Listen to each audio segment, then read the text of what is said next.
Sirajuddin Hasan, pada yang kami hormati Bapak Kepala Sekolah SDIT Zaid bin Sabit, Bapak Abdullah Joko Triyono SPJ, kemudian yang kami hormati Bapak-bapak, ibu-ibu, sesepuh, kelompok, dan juga Bapak Ibu wali murid SDIT Zaid bin Sabit 3, guru karyawan SDIT Zaid bin Sabit 3, dan hadirin hadirat yang dimuliakan oleh Allah.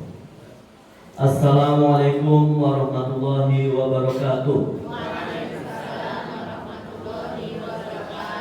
Alhamdulillah, nahmadu wa nasta'inu wa nastaghfiruh wa natubu ilaih wa na'udzu billahi min shururi anfusina wa min sayyiati a'malina may yahdihillahu fala mudilla lahu wa may yudlilhu fala hadiya lahu. Asyhadu an la ilaha illallah wa asyhadu anna Muhammadan abduhu wa rasuluh, amma ba'du. Pertama-tama dan paling utama, marilah kita panjatkan puja dan puji syukur kehadirat Ilahi Rabbi atas nikmat limpahan dan karunia-Nya, sehingga di hari Ahad pagi ini kita bisa bersama-sama di majelis yang mulia ini. Salawat dan salam senantiasa kita curahkan pada junjungan kita Nabi Agung Muhammad sallallahu alaihi wasallam, yang telah berjuang keras mendidik umatnya dari zaman jahiliyah menuju zaman yang sangat terang benderang, yaitu Islam. Baiklah, bapak-bapak, ibu-ibu yang dimuliakan oleh Allah, kami bacakan susunan acara pada kesempatan ini. Yang pertama pembukaan, dilanjutkan tilawah, kemudian materi, dan penutup. Baiklah, untuk memanfaatkan waktu yang tersedia, kita buka acara pada kesempatan ini dan sekaligus mendoakan untuk Ustadz Satori yang beliau belum bisa hadir karena sakit, dan semoga lekas sembuh. Al-Fatihah. A'udzu billahi minasyaitonir rajim. Bismillahirrahmanirrahim. Alhamdulillahi rabbil alamin. Ar-Rahmanir Rahim. Maliki yaumiddin. Iyyaka na'budu wa iyyaka nasta'in. Ihdinas siratal mustaqim. Siratal ladzina an'amta 'alaihim ghairil maghdubi 'alaihim waladdallin. Rabbi ighfirli wa liwalidayya wa lil mu'minina amin. Ya, alhamdulillah kita telah bersama-sama membuka acara dengan Fatihah, dan juga semoga yang diberi kesakitan semoga sembuh dan apa yang diinginkan segera terkabul. Baiklah, Bapak Ibu yang dimuliakan oleh Allah, untuk acara selanjutnya yaitu tilawah yang akan disampaikan oleh Bapak Ahmad Busairi SPD. Kepada beliau dipersilahkan.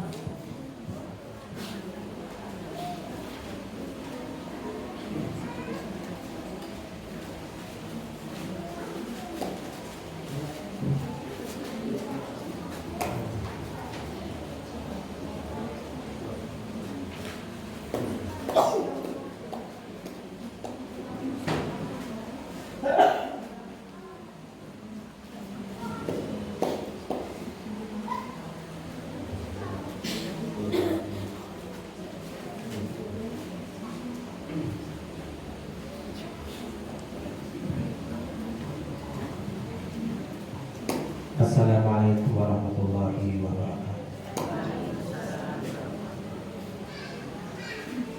A'udzu billahi minasy syaithanir rajim. Bismillah.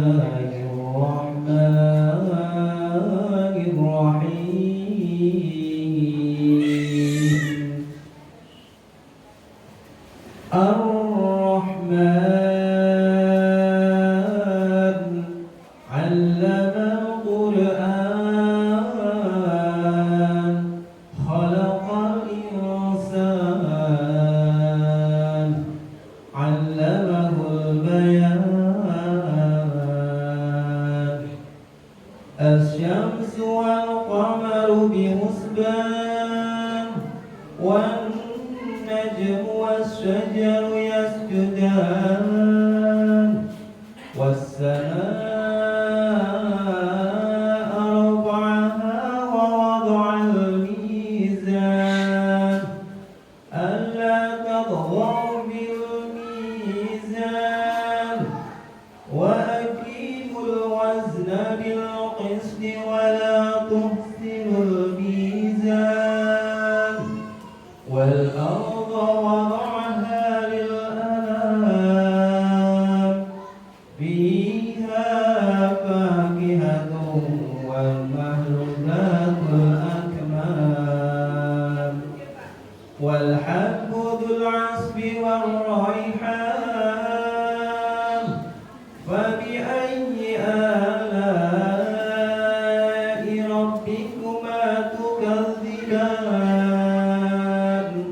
خلق الإنسان من صلصال كالفخار وخلق الجن من مارج من نار فبأي آلاء ربكما تكذبان رب المشرقين ورب المغربين فبأي آلاء ربكما تكذبان مرج البحرين يلتقيان بينهما برزخ لا يبغيان فبأي آلاء ربكما تكذبان يخرج منهما اللؤلؤ والمرجان فبأي آلاء ربكما تكذبان وله الجوار المنشآت في البحر كالأعلام فبأي آلاء ربكما تكذبان كل من عليها فان ويبقى وجه ربك ذو الجلال والإكرام فبأي آلاء ربكما تكذبان صدق الله العظيم والسلام عليكم ورحمة الله وبركاته.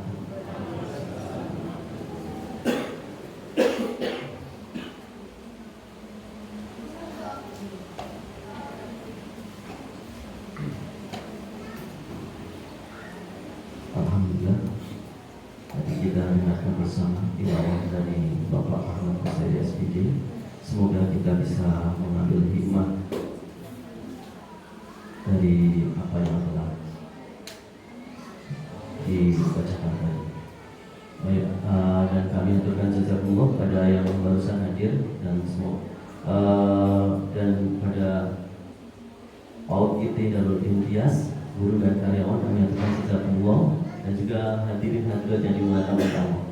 Dan mohon maaf pada ibu-ibu, ini alhamdulillah yang hadir banyak. Nun sewu, saya nggak maju. Mohon maaf dengan sangat. Monggo silakan biar yang belakang bisa masuk. Kita sebentar lagi insya Allah kita mau mendengarkan bareng-bareng tausiah. Monggo yang di luar bisa masuk. Ya, biar kita bisa bareng-bareng mendengarkan tausiah.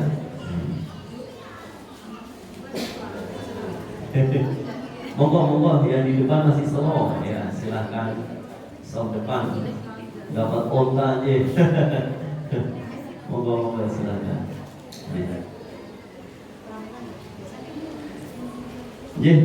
Bapak-bapak, ibu-ibu yang dimuliakan oleh Allah, untuk selanjutnya yaitu acara inti, yaitu tausiah dari Ustadz Rayono Nursikit LC. Beliau mengajar di MBS Prambanan dan Bias Jogja. Kepada beliau dipersilahkan. Tafadhol.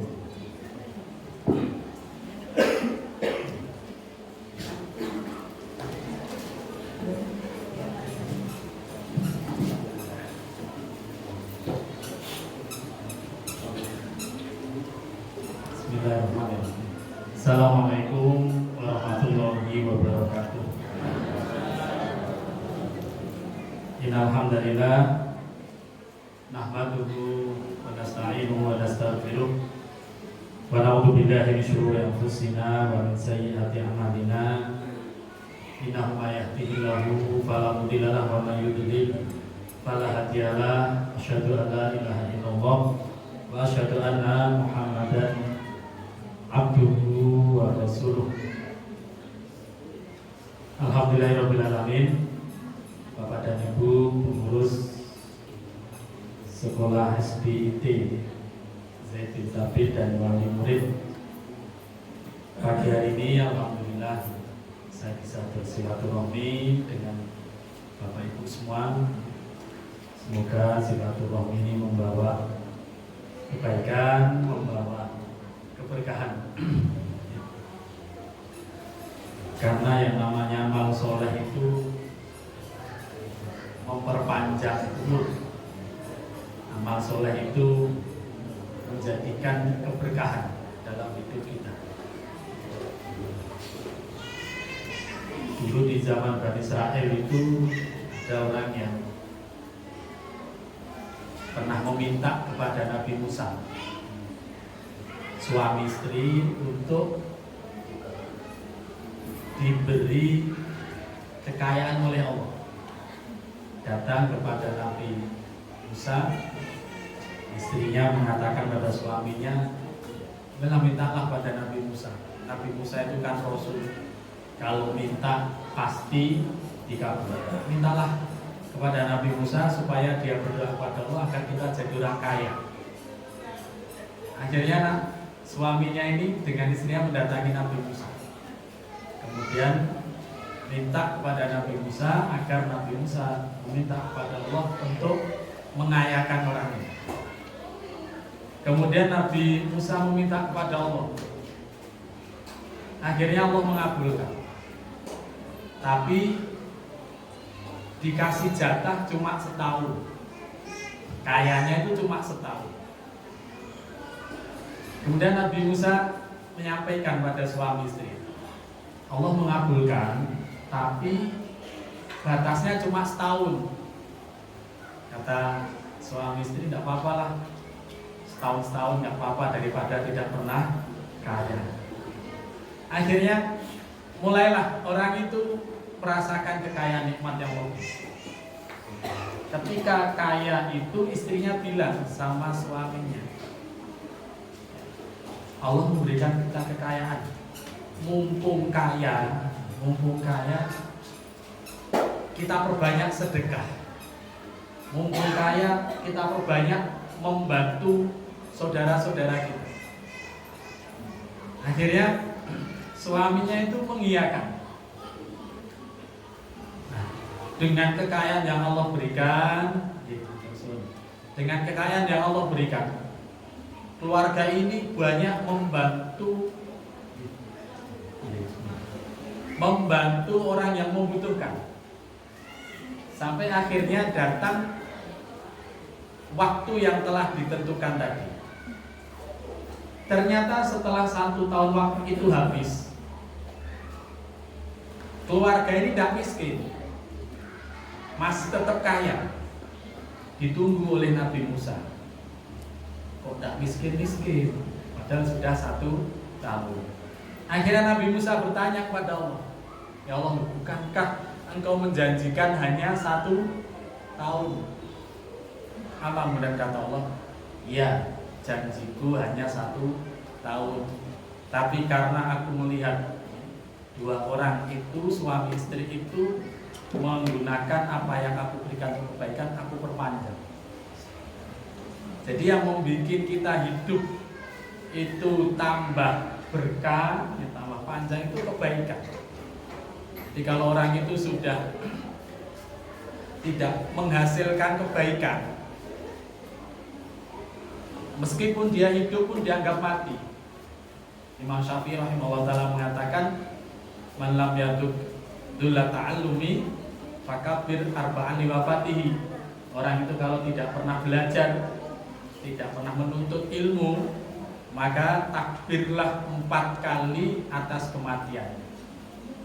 Itu sudah dianggap mati meskipun nyawanya masih ada, badannya masih hidup.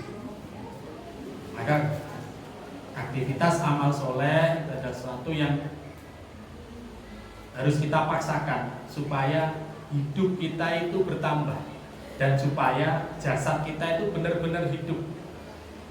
Ruh itu butuh didak, ruh itu butuh santapan, dan santapan itu adalah amal soleh dan ilmu. Bapak dan Ibu rahimahullah, berbicara tentang pendidikan sebenarnya lingkupnya sangat luas sekali. Tapi ada 4 hal saja yang ingin saya sampaikan. Karena yang namanya pendidikan itu menjadi hak dan menjadi cita-cita. Hanya ternyata sekarang kita lihat banyak pendidikan yang gagal menghasilkan manusia-manusia terdidik. Banyak pendidikan yang gagal melahirkan orang-orang berpendidikan. Maka harus kita pahami dengan baik. Apalagi kita ini adalah pendidik. Pendidikan itu bukan tanggung jawab hanya sebatas guru dan sekolah. Justru yang paling bertanggung jawab dengan pendidikan itu adalah orang tua. Dan kalau orang tua baru menyadari bahwa pendidikan itu dipikir setelah anak masuk sekolah, itu keliru besar. Pendidikan itu bagi anak-anak kita, bagi generasi muslim, itu dimulai sebelum seorang laki-laki menikah dengan seorang wanita. Itu sudah dimulai. Kenapa Rasulullah SAW mengatakan takhayyaru linutfatikum, carilah wanita-wanita yang akan menjadi bakal ibu anak-anak kalian. Bahkan Rasulullah SAW mengatakan ada seorang sahabat yang bertanya kepada Rasulullah SAW, kemudian mengatakan begini, ya Rasulullah, aku mendapatkan seorang wanita yang baik, tapi dia tumbuh di lingkungan yang tidak baik. Apakah aku menikahinya ya Rasulullah? Kata Rasulullah SAW, tidak. Sahabat ini mengulang lagi, tapi dia baik Rasulullah, hanya tumbuh di lingkungan yang tidak baik, mambat tusuk. Kata Rasulullah SAW, tidak. Akhirnya orang ini pun meninggalkan wanita tadi. Datang lagi seorang pada Rasulullah SAW, ya Rasulullah, aku mendapatkan seorang wanita yang kaya. Apakah aku menikahinya? Kata Rasulullah SAW, tidak. Tapi tazawwaju al-wadudal waluda, menikahlah dengan wanita-wanita yang wadudal waluda, yang punya rasa kasih sayang dan waluda. Waluda itu apa? Banyak anaknya. Jadi sebelum pernikahan itu pendidikan sudah dimulai. Kalau orang tua baru memikirkan pendidikan itu setelah anak-anak masuk usia yang harus memang masuk sekolah, itu kita sudah telat. Makanya akhirnya apa? Anak-anak itu tumbuh dalam suasana atau dalam lingkungan yang tidak mendidik dengan baik. Pendidikannya sudah. Maka 4 hal ini harus kita perhatikan dengan baik sehingga nanti anak-anak yang itu merupakan aset terbesar kita itu benar-benar bisa menjadi harapan kita. Karena yang namanya aset yang bermanfaat itu aset yang ketika kita sudah tidak bisa produktif, dia bisa menghasilkan. Jadi kalau jenengan misalnya investasi yang baik itu investasi yang jenengan menaruh harta di situ untuk invest, kemudian jenengan sudah istirahat, hasil dari investasi itu mengalir terus. Itu namanya investasi yang berhasil. Nah, anak ini adalah investasi terbesar kita. Sampai Rasulullah SAW mengatakan, "Idza mata ibnu Adam inqata'a amal." Kalau meninggal anak Adam itu terputus amalnya.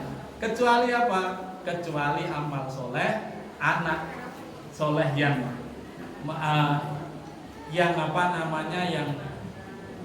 mendoakannya, kemudian ilmu yang bermanfaat. Maka ketika kita sudah tidak produktif dengan amal, kita masih mendapatkan aliran amal tadi. Itu aset yang bagus. Maka bagaimana kita bisa menjadikan anak itu sebagai aset? Yang pertama bahwa yang harus kita pahami dengan baik, anak itu adalah hibah. Anak itu adalah pemberian Allah. Ya bulima yasha'u inasa, ya bulima yasha'u dzukura.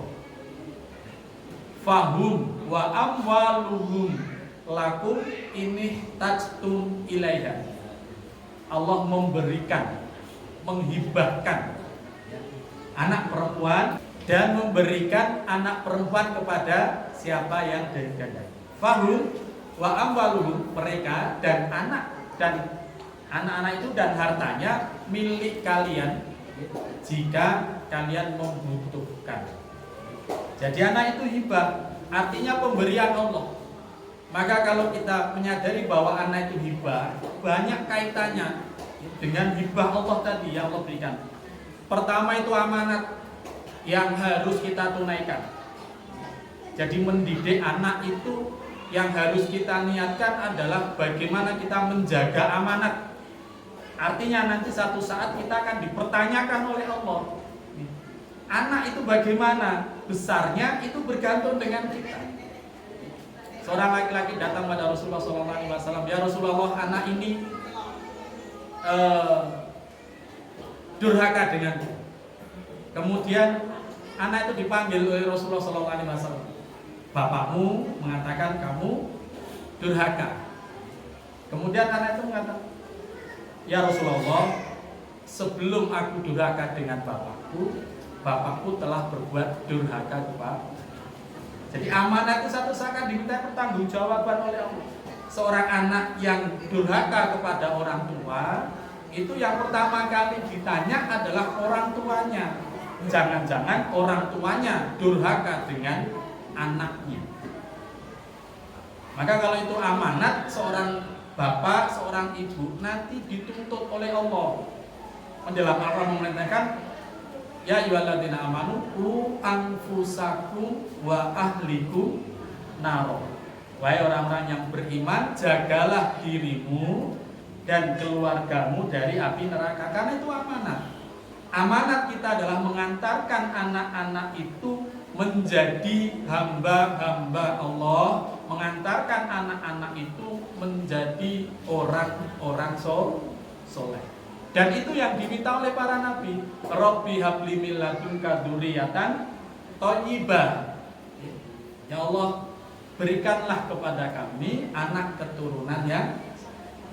Nabi Zakaria meminta kepada Allah ketika melihat rezeki yang diberikan oleh Allah kepada Maryam.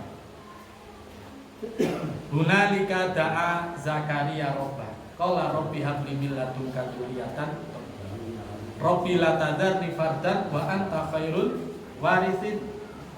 Untuk apa? Untuk menjaga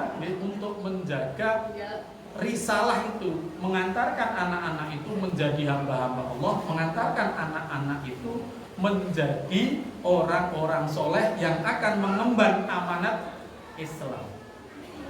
Jadi kalau tujuan kita dengan anak-anak itu bagaimana nanti anak-anak itu punya andil besar dengan Islam, bukan hanya untuk mencari kebahagiaan sendiri, tidak, tapi yang utama bagaimana anak-anak ini nanti ikut bertanggung jawab dengan Islam. Apapun yang mereka lakukan, mereka punya andil. Itu tugas kita.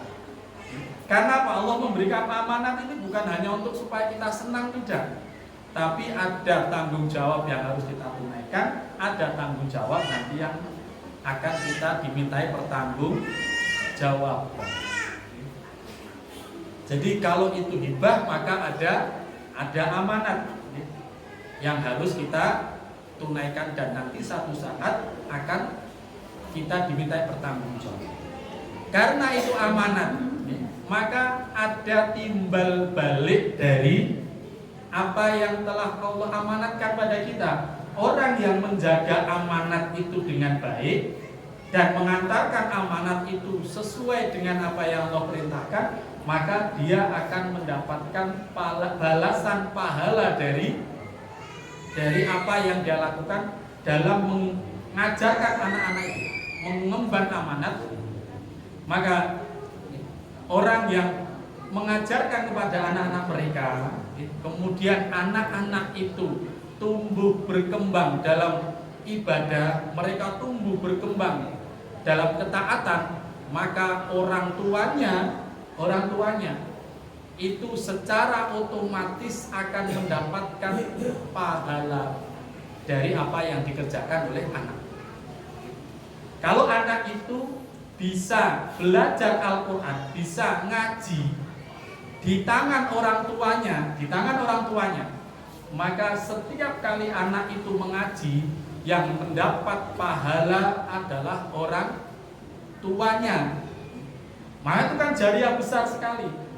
Rugi kalau anak-anak itu bisa ngaji di tangan orang lain. Kalau anak-anak itu sampai bisa membaca Al-Quran, yang mengajari adalah guru-guru TPA, kita sudah kehilangan jariah yang sangat besar. Saya masih ingat sekali, di tengah kesibukan istri saya menulis waktu itu masih dia mengatakan, saya akan sempatkan untuk mengajar Iqra. Kenapa Mbok Yodia? Udah ngundang guru aja? Enggak.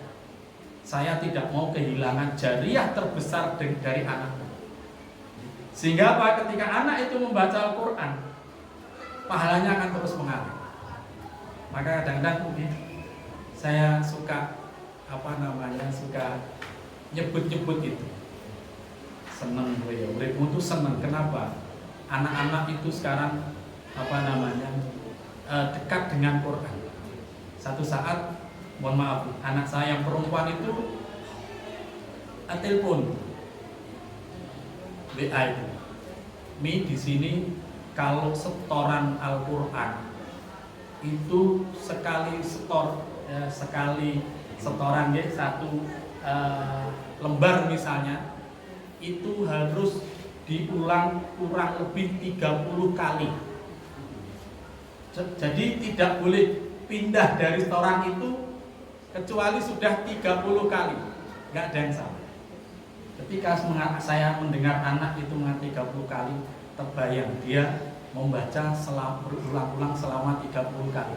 Yang saya bayangkan adalah istri saya. Ya Allah, pahalanya bujuk itu besar sekali. Kenapa? Ketika anak-anak itu membaca terus, dia akan mendapatkan pahalanya jariah. Dan bukan satu anak, yang dua-duanya anak saya itu yang mengajari Iqra itu ibunya, semuanya.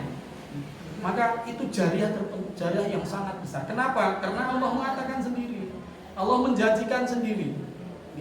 bahwa kalau itu amanat dan orang menunaikan aman dengan baik, Allah akan memberikan bagian pahala dari amanat tersebut.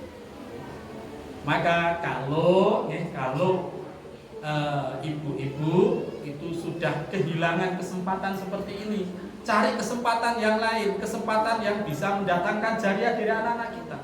Karena nanti yang kita tahu anak-anak itu berbuat baik atau tidak, itu adalah kita.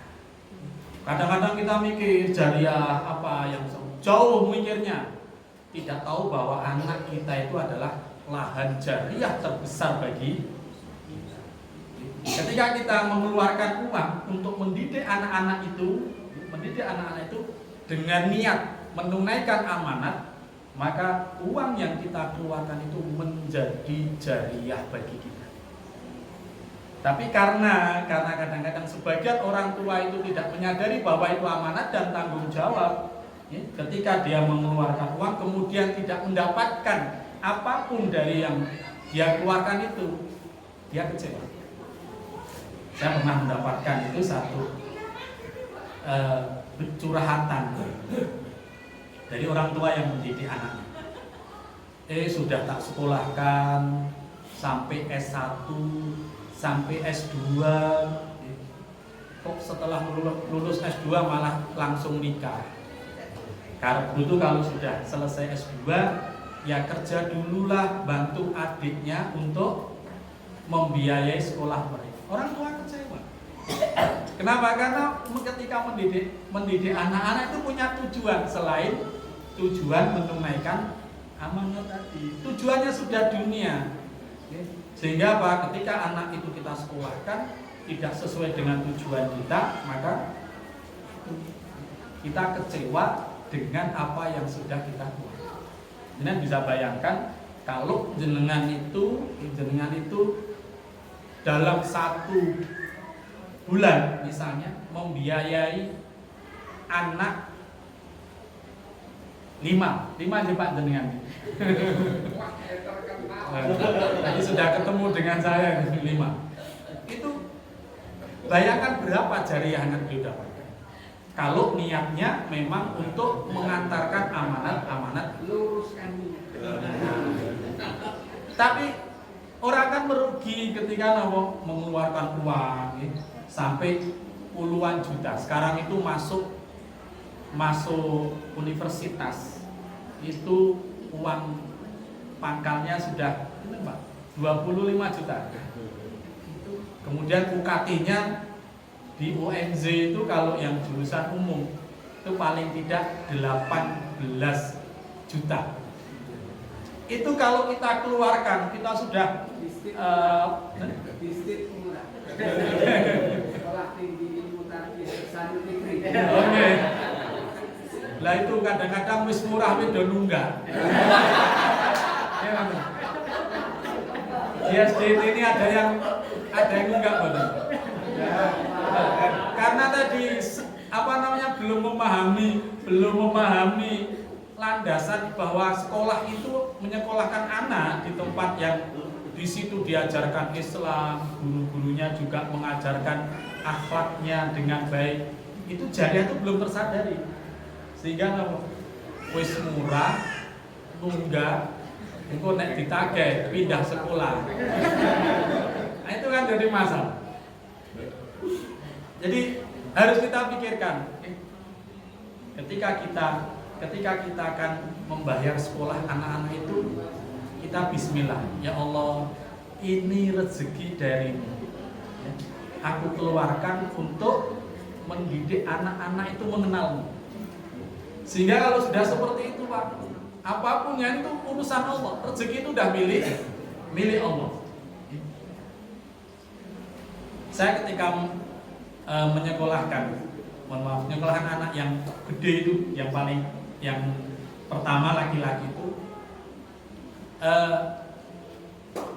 di pondok itu uang daftar ulangnya 4 juta saat itu. Kemudian istri saya tanya, Mas, iya bayar 4 juta ya? Saya bilang, ya piye ya. Nanti Allah yang akan Akhirnya apa? Saya berdoa pada Allah.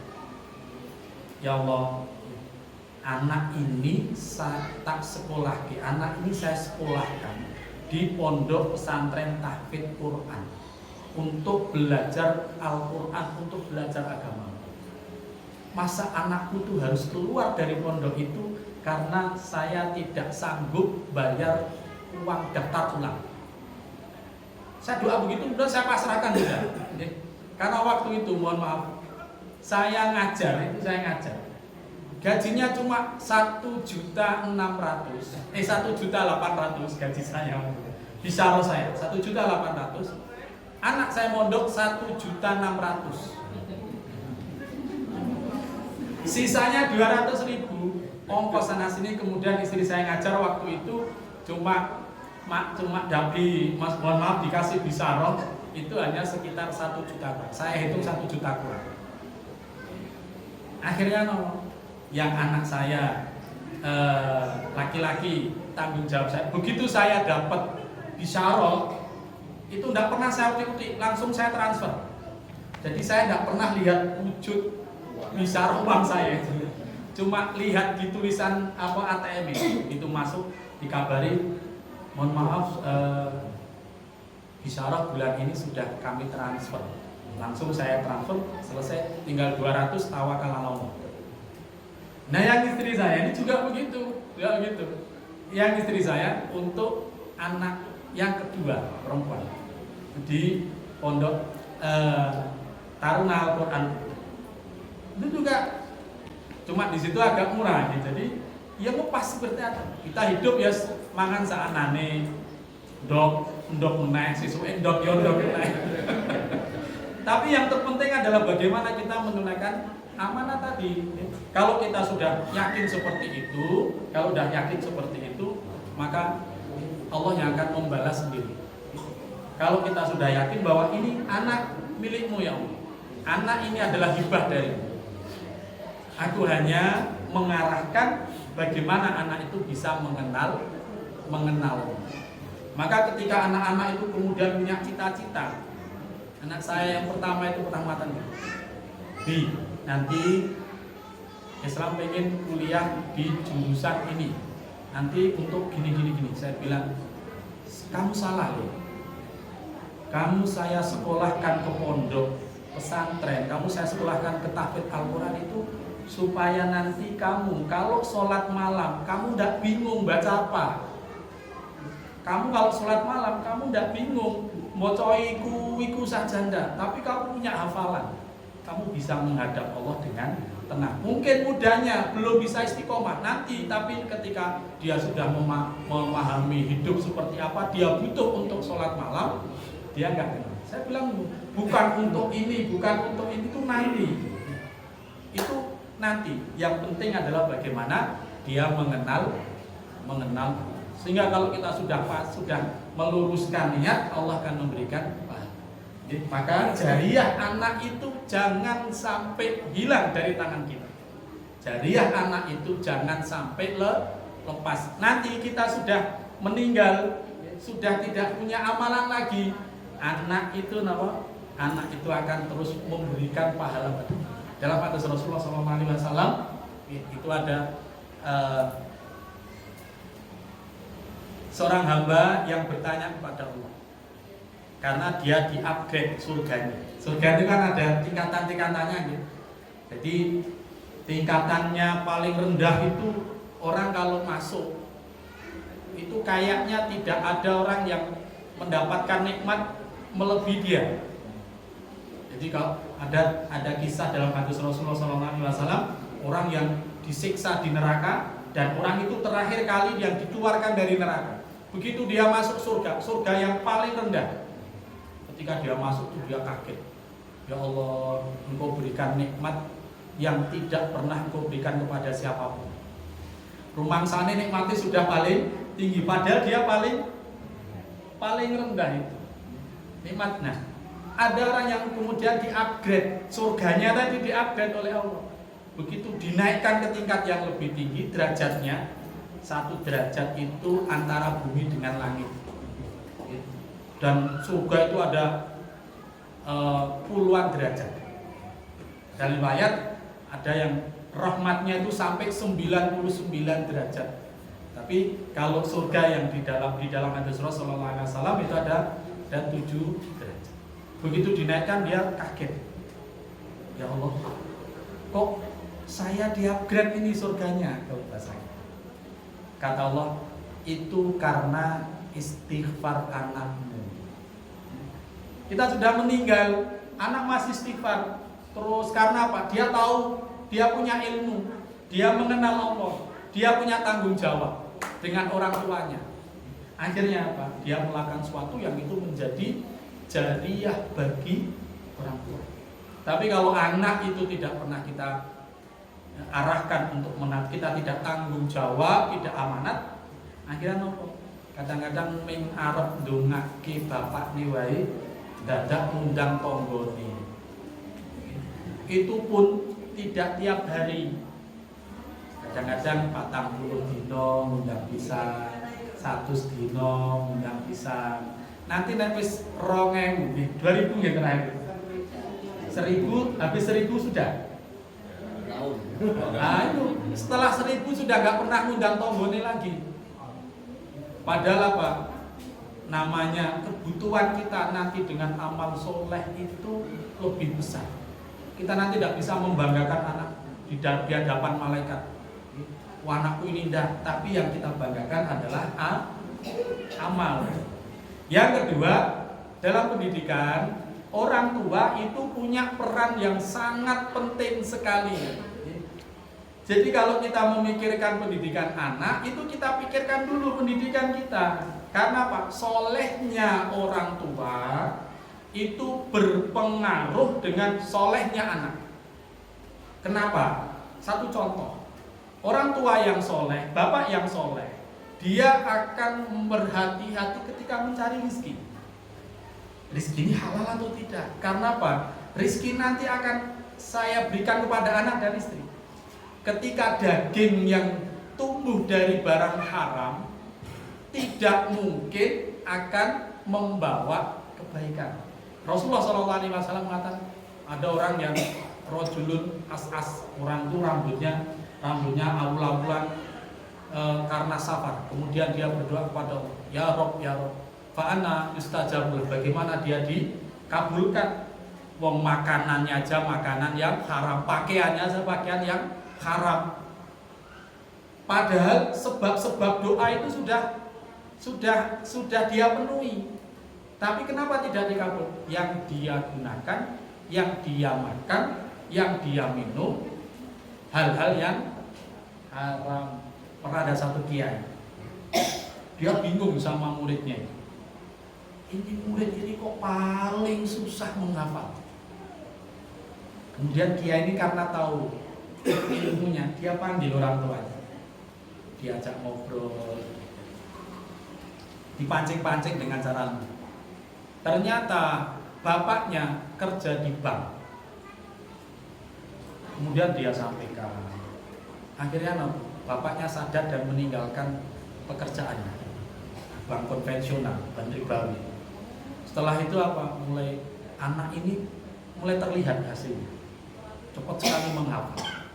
Jadi bisa jadi anak itu susah diajar, susah menerima ilmu itu karena apa? Orang tuanya tidak soleh.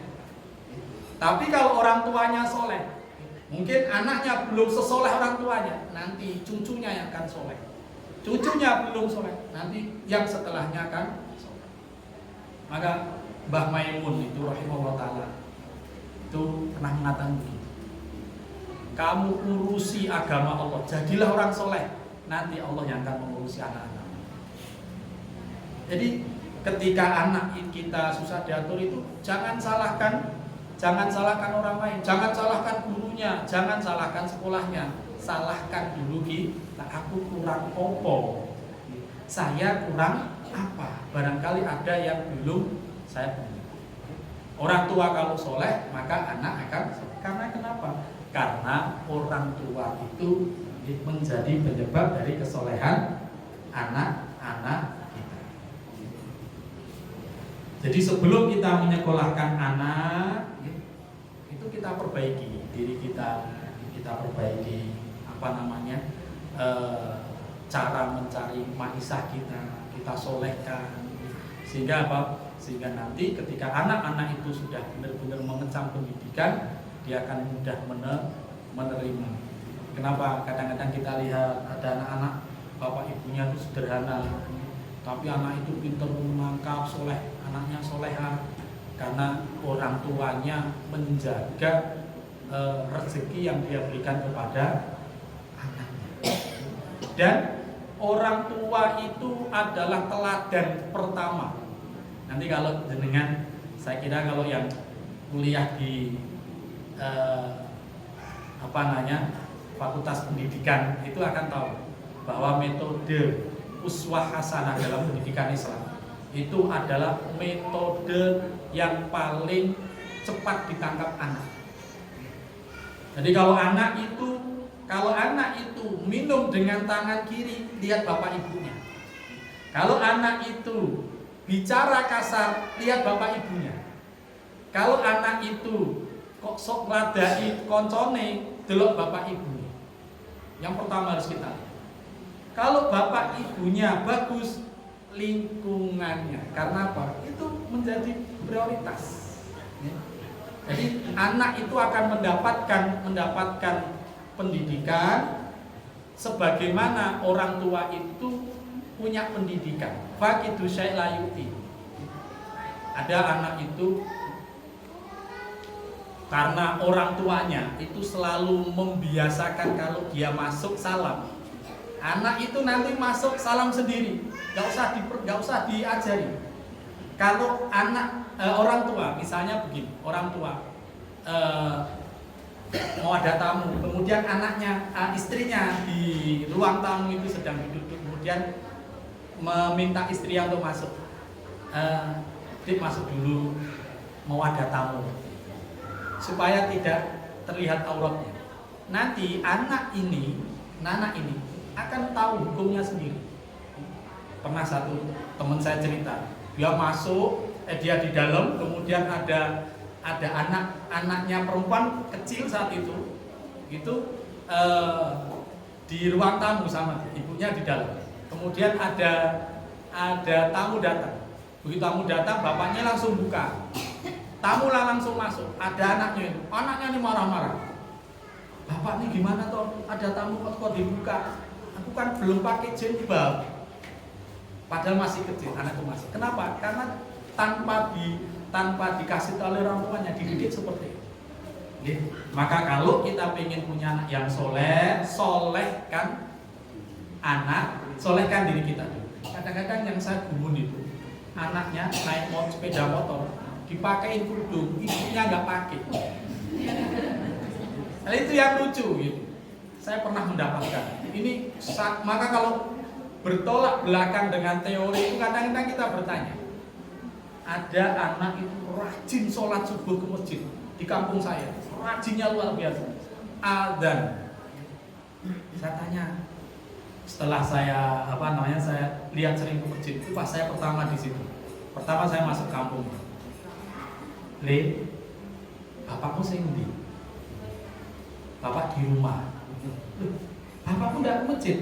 Enggak. Terus kamu yang menyuruh ke masjid siapa?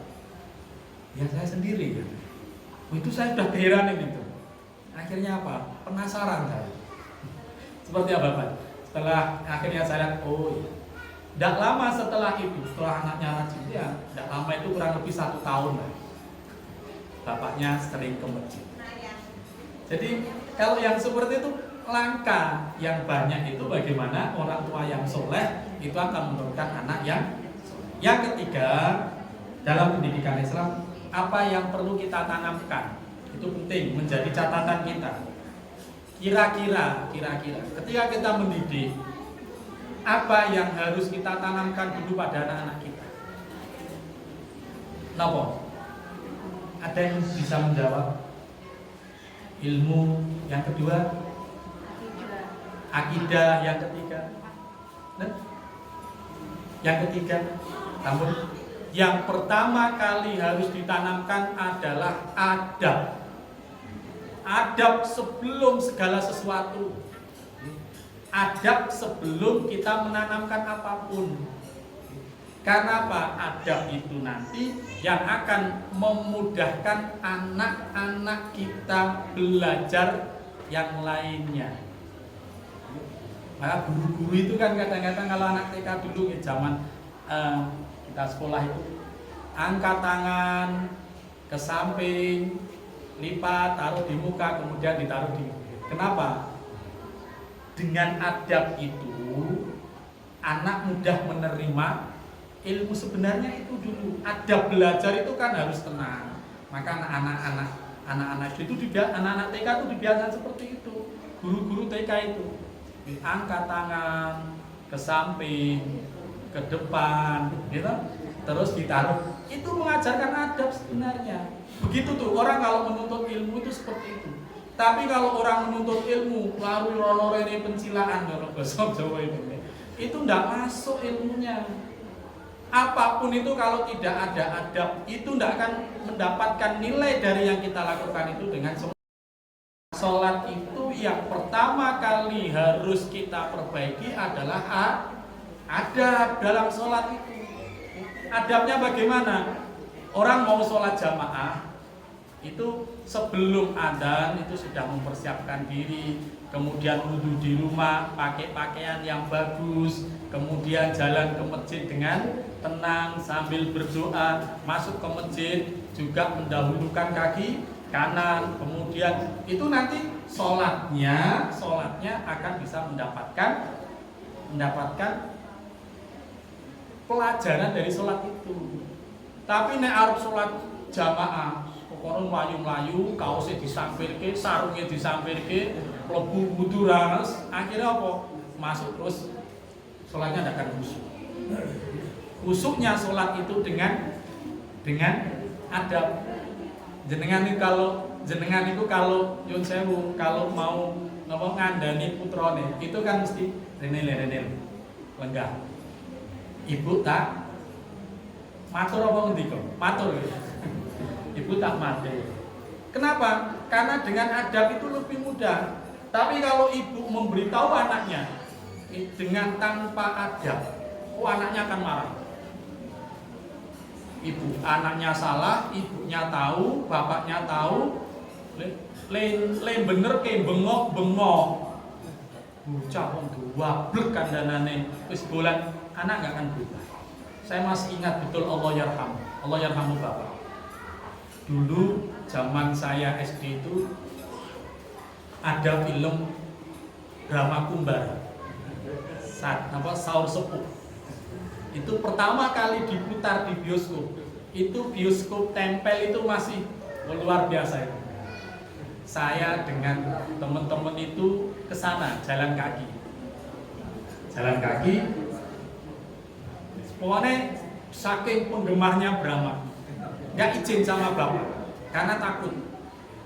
Lebih baik diseneni rungoke timbang izin ra entuk lunga. Akhirnya nama pulang itu sama bapak itu sudah ditunggu. Tak pikir mau diseneni, enggak. Bapak itu kemudian masuk memanggil. Ini maaf menurut bapak, saya diajak pak. Bapak nggak marah. Terus bapak tanya, piye filmnya, apa? Dia nggak marah. Terus bapak bilang, Leng, bapak pesan, iki terakhir kowe mlebu bioskop. Bapak gitu. Dan itu saya ingat sampai sekarang, pantang saya masuk gedung bioskop. Ketika di pondok pesantren biasa ya, anak SMA itu kan anak pondok itu kadang-kadang sok beling gitu, metu nonton bioskop. Itu saya dibayar berapapun nggak mau. Kok tak bayar ya orang? Dia mau aku pesennya ngono. Kenapa? Merasuk.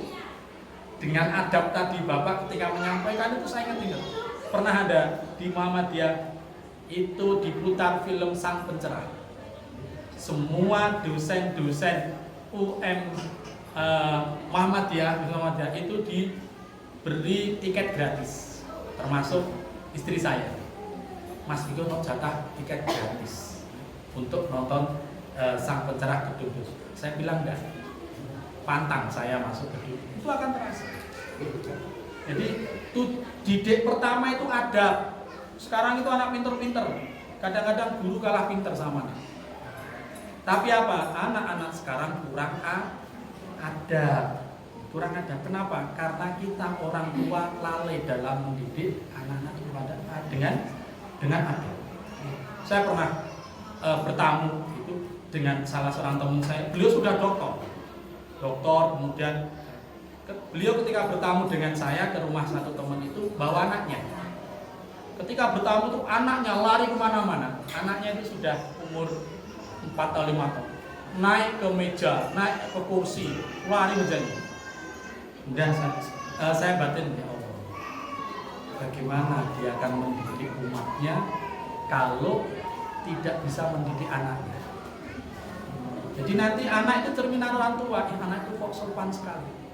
Saya kalau melihat di sekolah anak kok adabnya tinggi, itu yang saya kagumi bukan gurunya, tapi yang saya kagumi adalah orang tuanya. Saya pernah waktu itu saya ngajar SMA di Muhammadiyah di Muhammadiyah Prambanan. Saya ngawas kelas 1 SMP.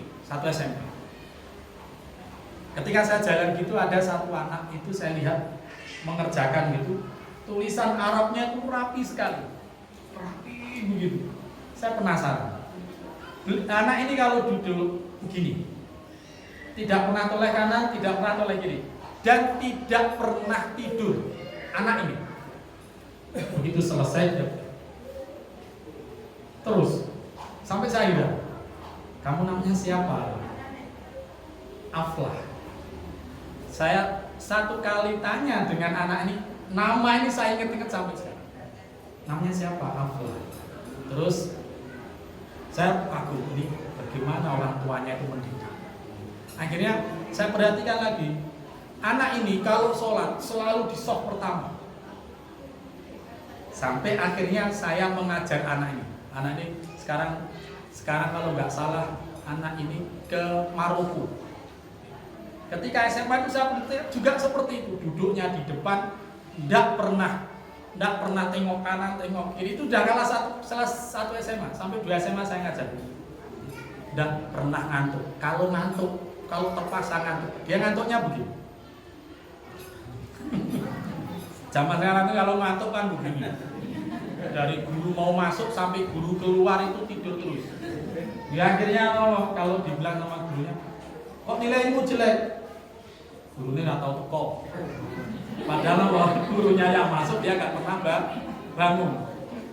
Tapi masya Allah saya lihat, kalau nggak disotel gitu, nggak dijawil itu katanya nggak gerak. Satu. Yang kedua saya mendapatkan di SMA Bias. SMA Bias itu karena mungkin orang-orang kaya itu kalau ngajar kita harus punya mental gitu. Tapi ada satu anak SMP baru masuk, perempuan. Saya perhatikan itu luar biasa, manteng, nyatel. Namanya Aisyah. Coba lihat buku catatan. Ya kok rapi itu kalau nyata. Dan karena saya mengajar SMP itu baru 2 semester. Ketika saya lihat pertama kali ujiannya, nilainya itu 98. Karena kalau ngasih nilai 100 bukan pilihan ganda itu kan nggak pas. NS kurang lebih 98. Dan nilai dia selalu bertahan. Dari SMP semua nilai dia paling bagus. Kemudian saya ngajar SMA. Ketika saya ngajar SMA, saya heran dengan ada satu anak kelas 1 SMA, kelas 10, kelas 1 SMA. Itu juga begitu, sama persis dengan anak ini. Tapi saya cuma batin, saya nggak nanya ibu saudara tidak. Begitu satu saat dan Aisyah itu punya kakak di SMA Ustaz. Oh siapa namanya? Namanya Afif. Oh wajar. Anak SMA yang menang ini itu kakaknya si Aisyah, namanya Afif. Itu saya ingat nama. Akhirnya saya penasaran. Wong tuane kaya apa mendidik anak? Karena yang menjadi cermin adalah orang tua. Ketika anak saya masuk pondok, karena beda dari saya dulu di Mesir itu cukup lama, SMP-nya anak saya di Mesir, kemudian SMA-nya di pondok pondok Iskarima itu. Ketika masuk pondok saya karena dikasih nomor walinya, saya telepon walinya. Ustaz, mohon maaf saya walinya si Muhammad. Saya mau nanya Ustaz, anak saya tidur enggak? Oh, kadang-kadang sering tidur. Sering frekuensinya? Ya, sering. Akhirnya saya langsung datengin sana. Karena pas awal-awal, karena memang beda jam dengan saya datang ke sana. Nggak lama kemudian saya datang ke pondok, saya nasihatnya. Kamu kalau tidur itu ibaratnya tidak menganggap gurumu. Bayangkan kalau bapakmu ngajar kemudian ditinggal tidur, apa kamu enggak? Terus akhirnya apa Islam enggak ini, enggak. Akhirnya kemudian saya pantau lagi, gimana? Sudah berkurang. Kalau ngantuk, terpaksa ngantuk, jangan taruh kepalamu di meja. Jangan taruh kepalamu di meja. Begini, nanti ustadzmu akan paham. Kalau memang anak ini, jadi kita solehkan adab. Kemudian yang terakhir, ya, sholat adalah ibadah yang memiliki peran penting dalam penanaman nilai-nilai pendidikan Islam. Sholat itu penting sekali. Pokoknya sebelum apa-apa ajarkan anak itu sholat. Rasulullah tidak pernah menyuruh anak-anak dengan ibadah kecuali dengan sholat. Mulu auladakum bis sholat. Perintahkan anak-anakmu untuk sholat ketika umur 7 tahun dan pukullah mereka ketika umur 10 tahun. Anak 7 tahun, 10 tahun itu paham apa? Tidak. Tapi dengan sholat itu menanamkan nilai-nilai pendidikan Islam tadi.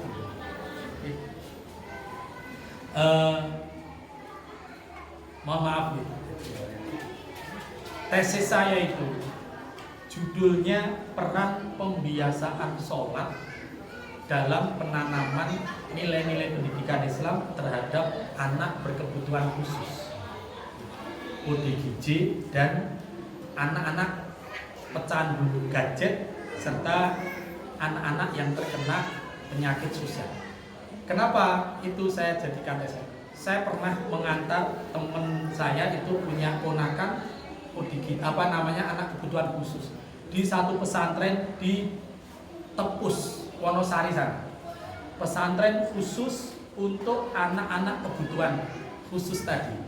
Dan anak ODGJ, anak pecandu gadget, anak yang broken home orang tuanya, macam-macam. Saya ketika mengantarkan itu tertarik sekali saya.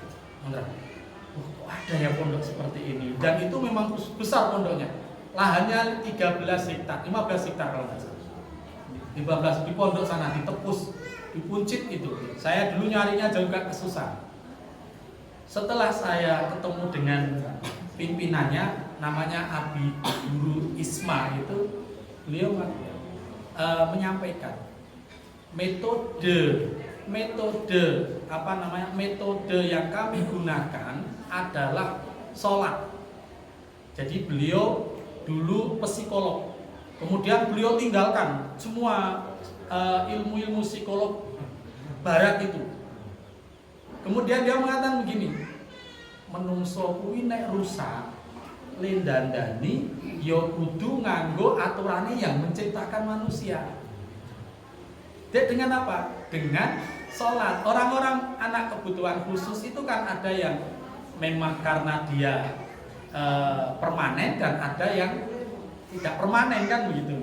Ada yang sebabnya karena di tengah perjalanan hidupnya. Nah itu kan berarti masalah.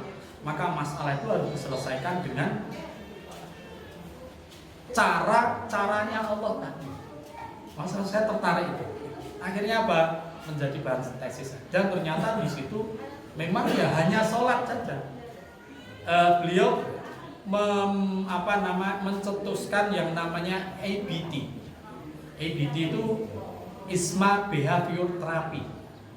Behavior itu kan apa namanya, perubahan tingkah laku ya. Perubahan tingkah laku karena adanya stimulan dan respon, kan begitu ya. Nah itu akhirnya apa? Dia menjadikan satu figur, yang kedua sholat. Jadi IBT itu intinya cuma dua, figur, keteladanan, dan sholat. Kemudian setelah saya bandingkan dengan metode-metode pendidikan, ternyata memang yang namanya pendidikan itu pertama harus uswah hasanah, harus figur. Jenengan yang menjadi guru itu figur itu. Kadang-kadang anak itu lebih percaya dengan guru daripada dengan orang tua. Pulang gitu diajari sama orang tuanya, oh ibu salah, bu guru rangene gitu. Dia betul. Maka jenengan itu hati-hati, jenengan salah, guru salah, dosane jariah. Karena mau diluluskan orang tua itu enggak mau. Bu guru ngene yo, bu guru ngene.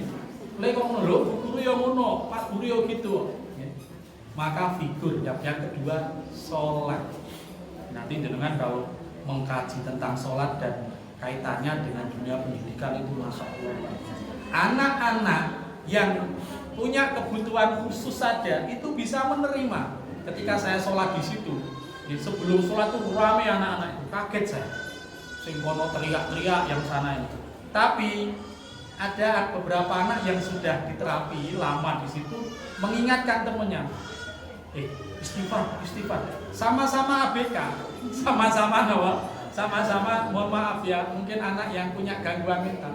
Tapi temennya teriak-teriak itu dia istighfar. Ini masjid dan ada tamu. Kemudian setelah sholat itu bisa softnya tuh bisa rapi gitu. Ya ada beberapa yang masih gojekan tapi di luar karena memang baru masuk, santri baru biasa seperti itu. Itu pentingnya apa? Sholat. Maka Bapak dan Ibu rahimahullah, yang harus jenengan kontrol, kita kontrol sebagai orang tua adalah sholat. Ini Bapak. Dan ini yang kedua yang selalu saya ingat dari Bapak saya itu sholat.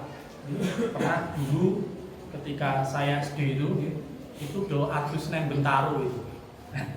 Itu Mas Salman itu tahu karena satu kampung di Bentaro itu ada kelompok adus sampai adzan itu lali pulang gitu, kemudian pulang karena hari Ahad itu ada top 10 dangdut. Waktu itu gunung Radio Merapi Indah itu menyiarkan top 10 dangdut setiap hari Ahad, lagu-lagu terpilih 10 lagu yang bagus dangdut itu. Kami dengarkan itu. Saya tahu kalau nanti saya pulang ditanya Bapak. Akhirnya apa? Saya sholat sama teman-teman itu di rumah teman saya. Jadi saya pulang, betul, Bapak sudah nunggu. Saya masuk dari belakang, Bapak dari depan. Itu masuk. Sudah sholat? Sampun. Enggak berhenti di situ. Bapak bilang, jamaah, nom di rumah teman. Bapak bilang gini, saya masih ingat tadi, nek sholat jamaahmu tidak tertib, hidupmu tidak akan pernah tertib. Itu yang selalu saya ingat. Jadi orang tua itu tanggung jawab dengan sholat itu penting. Bapak kalau subuh anaknya itu dibangunkan ke masjid. Saya di masjid itu saya lihat ada beberapa anak yang selalu sholat subuh dengan bapaknya. Itu setelah saya perhatikan, bapaknya menjaga jamaahnya luar biasa. Jadi jangan dibiarkan bapaknya, kasihan anak masih kecil, esok ngantuk. Lebih baik kasihan di waktu kecil daripada nanti kasihan ketika anak itu besar tapi tidak tahu sholat. Jadi nanti sholat itu menjadi wasilah peran yang sangat penting untuk pendidikan anak-anak. Di Pondok Tepus itu namanya Bu Fatma, bagian kurikulum mengatakan kami yakin dan kami melihat, kami berkesimpulan anak-anak yang sholatnya bisa tertib, hidupnya pasti tertib.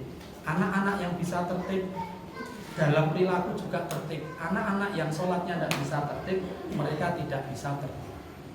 Bapak dan Ibu rahimahullah, saya kira sudah 1 jam lebih, kurang dan lebihnya saya mohon maaf. Semoga Allah selalu memberikan kepada kita kemudahan dalam mendidik anak-anak kita, dan Allah memudahkan anak-anak kita dalam pendidikan mereka. Aku qouli hadza astaghfirullah wa lakum. Billahi taufiq wal hidayah. Assalamualaikum warahmatullahi wabarakatuh. Waalaikumsalam.